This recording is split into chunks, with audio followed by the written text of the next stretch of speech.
मैं इस आपके माध्यम से माननीय मंत्री जी से जानना चाहता हूं कि मैंने आपको 22/4/2022 को पत्र लिखा था और आपने मुझसे कहा था कि 22 करोड़ रुपए के स्पर यानी कि तटबंध बना दिए गए हैं और उन पर काम चल रहा है। ये एक बहुत बड़ा भ्रष्टाचार और घोटाला है और ये आज मेरे सिर्फ विधानसभा क्षेत्र में नहीं है, ये पूरे उत्तराखंड में है। जब से इस राज्य का गठन हुआ है तब से आज तक सिंचाई विभाग में जितना घोटाला है इतना किसी विभाग में नहीं है। बरसात के आने से पहले यहां तटबंध बनाए जाते हैं, यहां पर पुश्ते लगाए जाते हैं, यहां पर निर्माण कार्य किए जाते हैं और बरसात जाने के बाद उन्हें यह दिखा दिया जाता है कि ये तो बह गए। सबसे आसान है, इसकी कोई जांच नहीं हो सकती, इसकी कोई पड़ताल नहीं हो सकती, आप किसी को दोषी नहीं ठहरा सकते। माननीय अध्यक्ष जी, अगर इसकी गंभीरता से जांच करा दी जाए तो बहुत सारे लोग जेल में चले जाएंगे। मैं ये जानना चाहता हूं कि माननीय मंत्री जी से आपके माध्यम से कि क्या आप मेरे साथ चलकर मुझे दिखाएंगे कि ये 22 करोड़ के पुश्ते बने कहां हैं?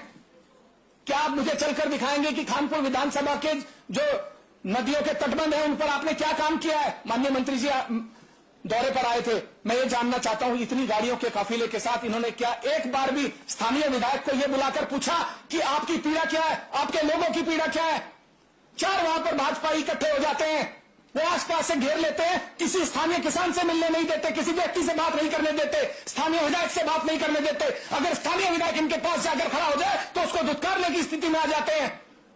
यह स्थिति मेरी नहीं है, यह स्थिति सदन के हर विपक्ष के उस व्यक्ति की है जो सदन में बैठा है। इनके दिल से पूछिए, हर विधानसभा क्षेत्र में यह स्थिति है कि अगर मंत्री आएंगे तो उन्हें वहां के स्थानीय नेता उनकी पार्टी के घेर लेंगे, विधायक को कोई पूछने को तैयार नहीं है, विधायक को सूचित तक नहीं किया जाता। किस लिए? क्या हम विधायक नहीं है, हम इस सदन के सदस्य नहीं है? हम अपनी पीड़ा किसको बताएं, जाकर किसके सामने अपनी बात रखें? हो सकता है बहुत सारे सदस्य हैं अपनी बात नहीं रखते होंगे, अपनी पीड़ा नहीं रखते होंगे। अगर आप सरकार में नहीं है तो आप धुतकारे जाएंगे? क्या हम चुनकर नहीं आए हैं? क्या हमें जनता ने चुनकर नहीं भेजा है? या हम ईवीएम में गड़बड़ी करके आ रहे हैं? सदस्य अपनी बात को कंक्लूड करिए। मैं माननीय सदस्य जी, अध्यक्ष जी, मैं आपका संरक्षण चाहता हूं, मैं अपनी बात रख रहा हूं, अपनी पीड़ा रख रहा हूं, अपने किसानों की पीड़ा रख रहा हूं। मेरे 2 बच्चे चले गए हैं, मुझे पता है रात से मेरी क्या स्थिति है।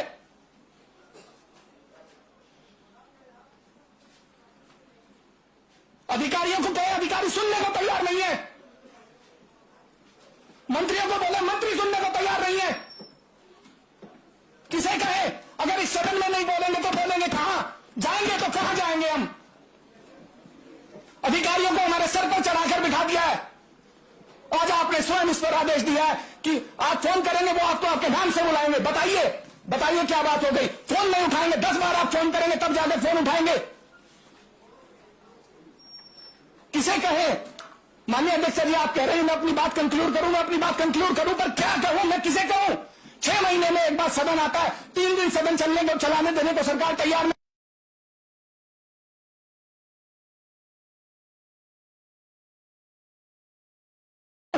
6 महीने में एक बार सदन आता है, 3 दिन सदन चलने को, चलाने देने को सरकार तैयार नहीं है। हमें बोलने का मौका नहीं मिलता, बोले तो कहां बोले?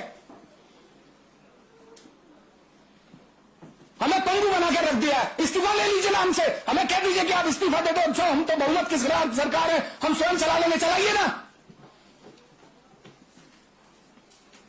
लॉलीपॉप थमा देते हैं हाथ में, जिस मंत्री को काम बोले वो लॉलीपॉप थमा देता है हाथ में। हमारे घर का काम है, अपने घर का काम लेकर आ रहे हैं, हम जनता का काम लेकर आ रहे हैं। अगर हम नहीं बोलेंगे तो कौन बोलेगा?